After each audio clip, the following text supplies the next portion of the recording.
예, 그럼 이어서 시장 분석 그리고 수급 분석 해보도록 하겠습니다. 더 힌트 이상준 소장과 함께합니다. 어서 오십시오. 네, 안녕하세요. 안녕하세요. 요즘에 물론 제약바이오주는 앞에서 얘기를 워낙 많이 했습니다만은 하루 수소차, 하루 전기차 얘기 이렇게 번갈아 가면서 하게 될 것 같습니다. 이번에는 그래서 전기차 테슬라 쪽인데 예. 주가가 $1,000를 넘어섰어요. 야, 이거 그러니까 대량 생산 얘기 나오고 예. 전기 트럭 얘기 나오다 보니까 오른 전기 건데. 트럭 얘기까지 나오고 그야말로 이제 가보지 않은 길을 가는데 예. 어젯밤 뉴욕 증시는 굉장히 특이한 현상이 벌어졌죠. 다우 지수가 1% 이상 빠졌는데 나스닥은 10,000포인트, 0.7% 올라오면서 네. 사실 이렇게 지수가 엇갈리는 적은 있어도 이렇게 극명적하게 엇갈리는 적은 없거든요. 다우 빠진 이유가 항공주라든지 정유주가 지금 급락을 했는데 네. 그 얘기한 연준회의 그 FOMC 회의에서 금리를 한 2년간 동결할 것처럼 얘기를 했잖아요. 네. 그 얘기는 펀더멘탈이 안 좋다는 걸 거꾸로 좀 받아들인 것 같아요. 예. 근데 반면에 그러다 보니까 기술주는 우리가 살 길이다라고서 쫙 올라갔는데 테슬라 주가는 무려 9%가 올라갔어요. 네. 그래서 25달러까지 올라갔는데 작년 이맘때쯤 그 테슬라 주가가 얼마인지 한번 작년 6월 주가를 찾아봤어요. 네. 가물한 어느 정도 될 것 같으세요? 감이 안 오죠. 글쎄요. 테슬라 지금 천이니까 그때 한 300, 400? 아니 220달러였어요. 더 떨어졌어요. 220달러인데 어마어마하게 올라왔죠. 예. 이제 이 사상 최고치를 만든 계기가 된 거는 모델 3가 중국에서 판매가 5월달에 급격하게 증가했다 이렇게 얘기를 하고 있는데 예. 이 부분을 자세히 살펴볼 필요가 있어요. 제가 이제 그 월별 1월부터 지금 그 모델 3를 중국에서 팔기 시작했는데 3월달에 10,000대가 넘어갔었거든요. 예. 근데 4월달에 3,600대 수준으로 줄었어요. 근데 5월달에 11,000대. 증가율로 따지면 4월에 비해서 200% 이상 늘어난 거잖아요. 네. 근데 왜 이런 현상이 벌어졌느냐? 4월달에 그 중국 사람들의 그 소비력이 떨어진 게 아니고 네. 부품 공급이 안 됐던 거예요. 그러니까 그 테슬라도 셧다운이 됐었잖아요. 네네. 근데 5월달에 나를 앨런 머스크 CEO가 나를 밟고 지나가라, 나를 잡아가라 이러면서 그 독단적으로 좀 조업 재개를 결정을 하면서 지금 테슬라 공장은 그냥 풀가동이 아니라 24시간 풀가동을 하고 있습니다. 그러다 보니까 부품 조달이 정상적으로 늘어나다 보니까 확실히 주가 그 모델 3도 11,000대 이상 팔았다는 얘기인데 이 얘기는 앞으로 모델 3는 중국에서 훨씬 더 많이 팔 수 있다는 걸 좀 의미합니다. 네. 근데 우리가 좀 생각해 볼 부분이 그럼 테슬라 주가가 더 갈 수 있을까 좀 생각을 해봤는데 네. 5월 달만 하더라도 테슬라 주가를 그 목표 주가를 상향 조정한 그 증권사들이 몇 군데 있었어요. 미국에서. 근데 네. 최고치가 1,020달러였어요. 근데 어제 예. 주가 1,025달러. 근데 1,025달러 올라가고 나니까 1,350달러까지 지금 목표 주가가 상향이 조정이 되고 있습니다. 사실 이거 예측하는 건 쉽지 않아요. 그 PER이 3,100가 넘어가는 종목인데 네. 그 종목이 더 간다 안 간다 이렇게 예측하기는 굉장히 어려운데 분명한 거는 연초에 1, 2월 달에도 900달러대 올라갔다가 쭉 떨어졌잖아요. 네. 이때 올라갔던 거는 숏 커버 그리고 알고리즘 매매 이런 쪽이었는데 지금은 실적의 근거가 차근차근 만들어지고 있다는 점이에요. 그래서 뭐 PER 3,000배짜리 그 종목을 더 간다 안 간다 이렇게 말씀드리긴 어렵지만 분명히 모멘텀은 살아있다 이렇게는 말씀드릴 수 있습니다. 예. 테슬라에 대해서 얘기를 해주셨는데 이제 그러면 국내 시장과 이를 접목시켰을 때 국내 시장에서도 전기차 아무래도 배터리 얘기를 가장 네. 많이 할 수밖에 없을 텐데 좀 어떻게 바라보십니까? 우리나라 배터리 회사들이 경쟁력이 너무너무 높아졌어요. 네. 지금 작년에 LG화학의 전기차 배터리 세계 시장 3위였거든요. 점유율이 10%였는데 올해는 지금 27%까지 올라왔습니다. 그래서 부동의 1위로 올라왔는데 뭐 LG화학이 잘한 것도 있지만 중국의 배터리 업체들이 상대적으로 부진한 영향도 좀 있어요. 네. 근데 LG화학은 상대적으로 고객 다변화가 이루어져서 상당히 적유율이 단단합니다. 그리고 탑10 안에 우리나라 세 종목이 다 들어갔는데 SDI, 이노베이션. 근데 두 종목 다 순위가 2단계씩 상승을 했어요. 그러니까 네. 그야말로 경쟁력이 있고 또 모멘텀들도 있어요.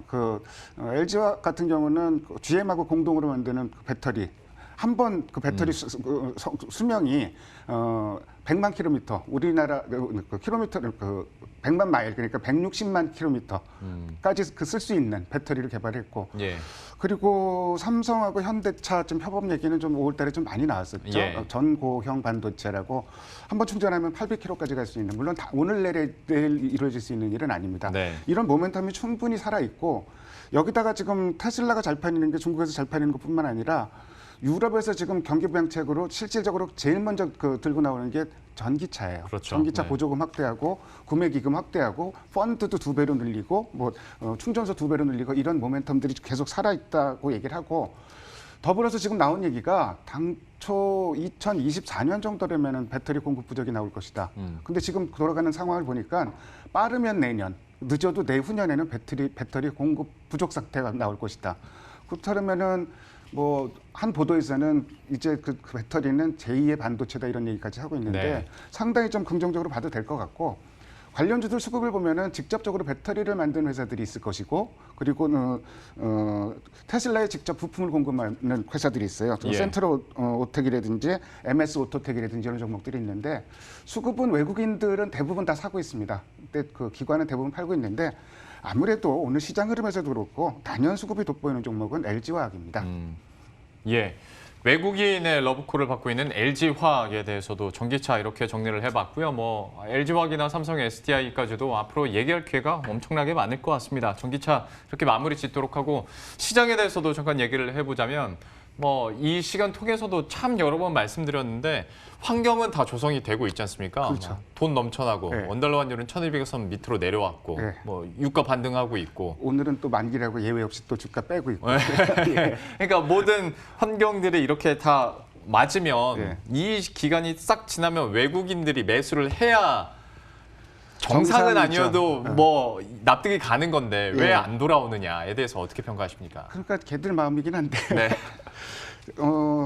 김영록 앵커 얘기한 것처럼 다 지금 좌판을 깔아놨는데 외국인이 예. 안 들어오고 있어요. 그래서 좀 이상할 정도로 외국인 매수세가 안 들어오고 있는데 대체로 간혹 예외적인 국면이 있지만 환율하고 외국인 매매는 역외상관관계를 보이잖아요. 네. 근데 지금은 외국인이 굉장히 무지무지하게 공격적으로 팔았었는데 다만 그 차트가 나오네요. 저 부분에서 빨간 선이 외국인 누적 매매인데요. 예. 일단은 파는 거는 멈췄어요. 그것만 해도 좀 다행이라고 좀 볼 수는 있을 것 같은데 자, 왜 이런 현상이 벌어지느냐? 시차를 얘기를 하면 될 것 같아요. 우선 시차. 그러니까 글로벌 펀드 지금 달러 약세 그리고 유가 반등 이게 상황이 나왔는데 네. 그렇다면은 위험 자산의 리스크를 적극적으로 테이킹하는 이런 흐름이 나와야 될 거 아니에요. 네. 근데 글로벌 펀드 자금 흐름을 살펴보면은 아직까지도 주식형보다는 그 채권형으로 이동을 하고 있다. 그래서 아직까지 선진국도 마찬가지고 이머징도 마찬가지고 주식형보다는 채권형으로 들어가고 있는데 다만 긍정적인 신호가 나오고 있는 거는 주식형에서 돈 빠져나가는 속도가 이제는 굉장히 더뎌지고 있어요. 그래요. 그래서 시차의 문제라고 좀 말씀드릴 수 있을 것이고 두 번째로는 유가가 지금 큰 폭으로 $40대까지 거의 접근을 했는데 네. 이게 정제 마진 문제거든요. 우리나라는 그렇죠. 네, 정제 마진. 증권사, 그리고 정유사들 실적이 2분기에는 분명히 좋아질 거예요. 왜냐하면은 1분기 그 정유사사의 손실이 한 4조 3천억 되는데 네. 이 중에서 3조 원이 재고 관련 손실이에요. 네. 그러니까 유가가 그 재고 관련 손실이 눈덩이처럼 불어났는데 네. 재고는 갖고 있는데 유가가 급락하니까 재고 관련 그렇죠. 손실이 발생할 수밖에 없죠. 이 부분은 재고 관련해서는 이익으로 좀 돌아설 것으로 예상을 되고 또 한 가지 굉장히 긍정적으로 봤던 그 신호가 사우디에서 판매 단가를 인하를 했었어요. 네. OSP라고 얘기를 하는데 네.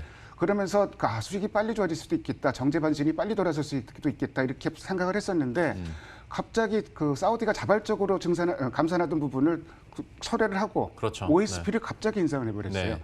그러다 보니까 이쪽도 모멘텀이 좀 약해져서 어떤 정유주 쪽으로도 모멘텀이 좀 약해졌고 마지막에 좀 시장이 올라가지 못한 이유가 질적으로 한번 고포주가 쭉 올라갔고 거기다 좀 기관이 때리기 시작하면서 네.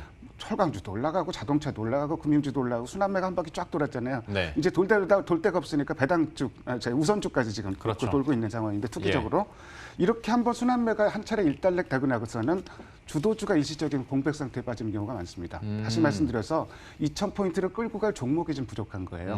이런 세 가지 요인 정도에 의해서 좌판을 깔아놨는데 지금 시장이 2,200 올라가서 터지지 못하는 이유로 그 세 가지 정도로 꼽을 수 있습니다. 그러면 진짜 주도주가 없어지고 다시 뭐 개별 중소형주로 퍼져다 보면 에너지도 이렇게 흩어지는 느낌이 있다 보니까 지수가 다시 한번 레벨업 하기는 좀 힘들다라고 판단하시는 것 같은데 그러면 결국 우리가 또 얘기하는 게 외국인이 다시 한번 그러면 그 주도주를 만들어주고 그걸 사주면서 시장을 끌고 올라가야 되지 않을까. 그럴 때를 대비해서 그러면 개인 투자자들은 전략을 어떻게 짜야 될까요?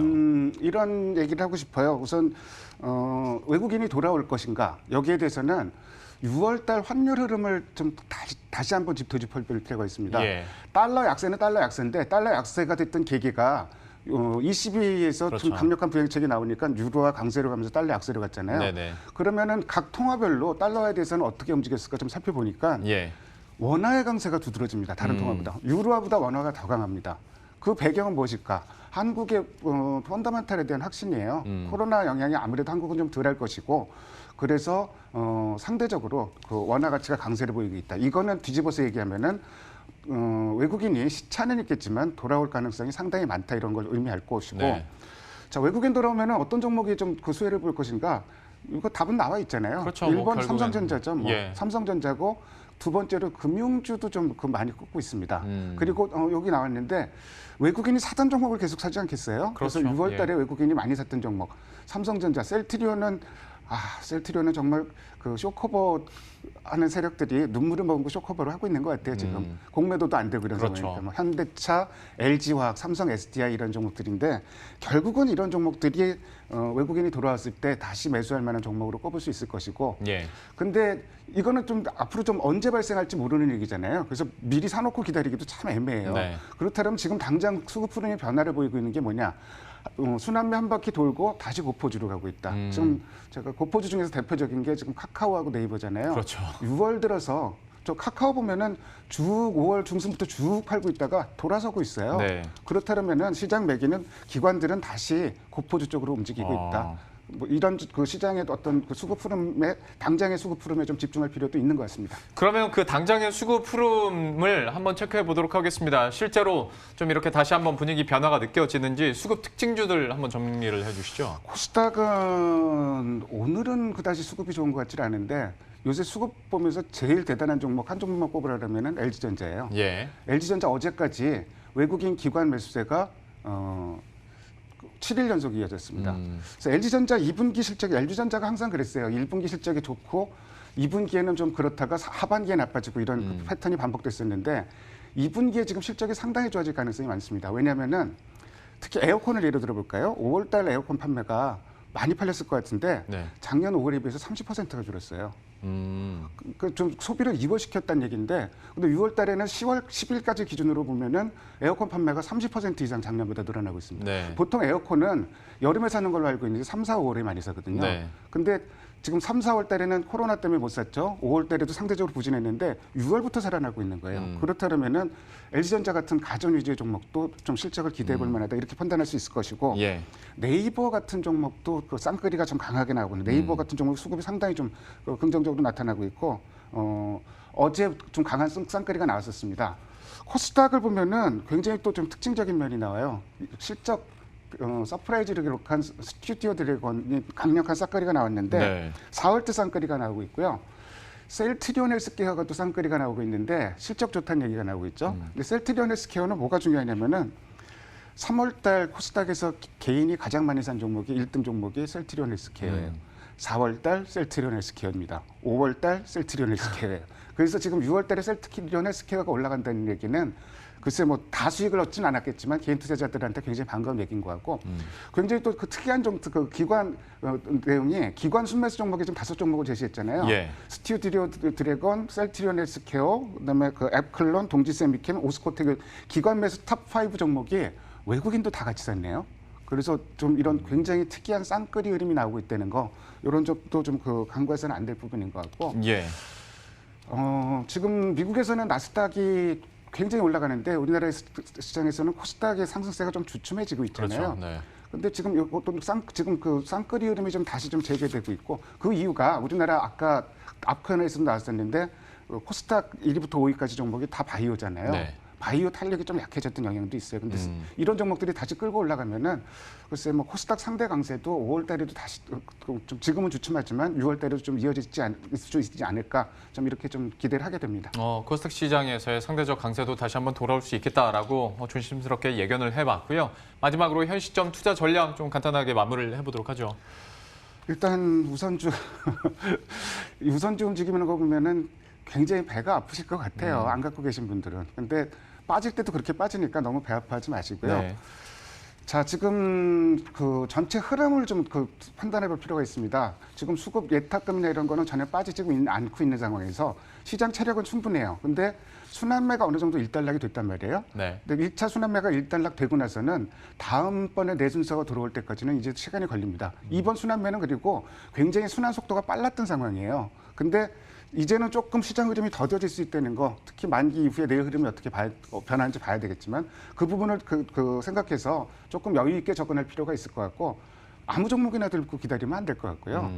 각자 이 종목은 내가 기다릴 만한 근거가 있다 이런 종목으로 압축해서 이제는 조금 수익이 더디게 날 수 있다 이런 거를 생각해서 접근하실 필요가 있습니다. 예. 현 시점에서의 투자 전략까지 이렇게 조언 들어봤습니다. 더 힌트 이상준 소장과 함께했습니다. 잘 들었습니다. 네, 감사합니다.